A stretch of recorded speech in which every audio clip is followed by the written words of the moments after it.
Hi, and thank you for joining me today on Conversations with Candace. My name is Candace Freeman, and today's topic of discussion is how to communicate effectively as co-parents. Now, this is not an all-exhaustive list. This is just like 7 steps to help parents to co-parent effectively. And of course, some of you may already be using some of these strategies, and then there may be others that could be added to the list. But these are just some strategies of communicating effectively as co-parents that I would like to share with you. Number 1, make sure that you're keeping your relationship with the other parent as professional and cordial as possible. That means that you all would need to set boundaries. For example, we're not going to call each other at odd hours of the night. You may want to set a time limit. Hey, I don't want you calling the house after 8 o'clock p.m. and I'm not going to call you, after 8 o'clock p.m. Unless, of course, the child is with the other parent and it is something regarding the child.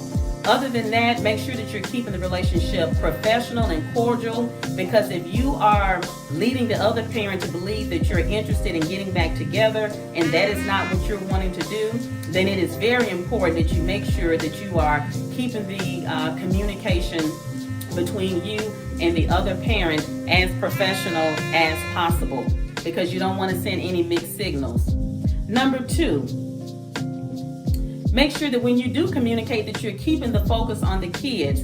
Don't get off into conversations that have absolutely nothing to do with the child. For example, I heard you dating such and such now, or who was over your house last weekend. All of that has nothing to do with communicating effectively. You want to make sure that when you're communicating with the other parent that you are keeping the communication focused strictly on the child and the child's needs. Number 3, listen to the other parent without interrupting. And I know that this can be hard to do sometimes, especially if you and the other parent do not get along at all, or one of the parents, or either both of you all, you are so busy trying to overtalk or get a point across that you're not listening. So make sure that you all are respecting one another and listening without interrupting. Number 4, do not fight or argue in front of the children. If you all are discussing something and you see that it's getting heated, just take a moment to pause, to breathe, and say, you know what, let's come back to this later. It makes no sense, of course, to argue in front of the kids, because the kids already somehow could begin to feel that they are the blame for the divorce and why mommy and dad are no longer together. So make sure that you are being mindful of your conversation and tone of voice and body language when you are in front of the children. Number 5, discuss ways to communicate, meaning that are you all going to text each other, email, or are you going to download an app to be able to communicate? In this particular app, it helps you all to keep up with the child's schedule and events. Sometimes you can be in a situation with the child's parent, the other parent, and you all can't communicate on the phone, because as soon as you get on the phone, you're arguing or you're cursing one another out, and you're not hearing each other. So you may have to resort to measures such as texting or even emailing. Number 6, don't use kids as a messenger.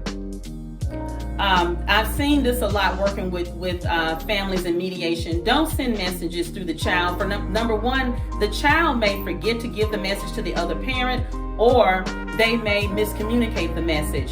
So if you're in a situation where you feel that, hey, I can't stand the other parent, he or she gets on my nerves, I don't want to have anything else to do with them, I don't want to communicate with them. Here, little Johnny, for example, tell your dad this or tell your mom this.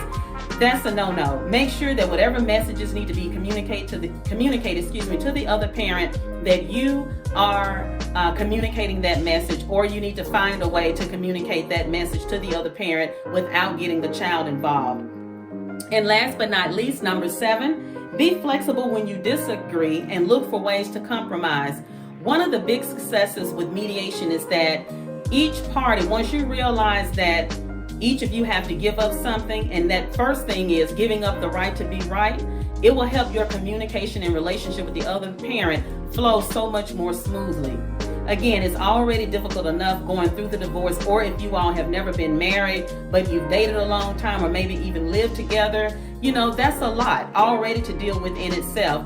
So when you are disagreeing about things, make sure that you're looking for ways to resolve the issues. And each of you may have to give up something, whatever that is. But when you keep the focus on the child and the child's needs, it will help you out a lot in being able to co-parent effectively, especially as it relates to communication. Thank you for joining me today on Conversations with Candace. Please visit our website at www.freeman-mediation.com. Follow me on Instagram and Twitter at Candace Freeman, 7. Of course, Facebook is Candace Freeman. And on YouTube, Conversations with Candace. Thank you again, and I look forward to hearing from you soon.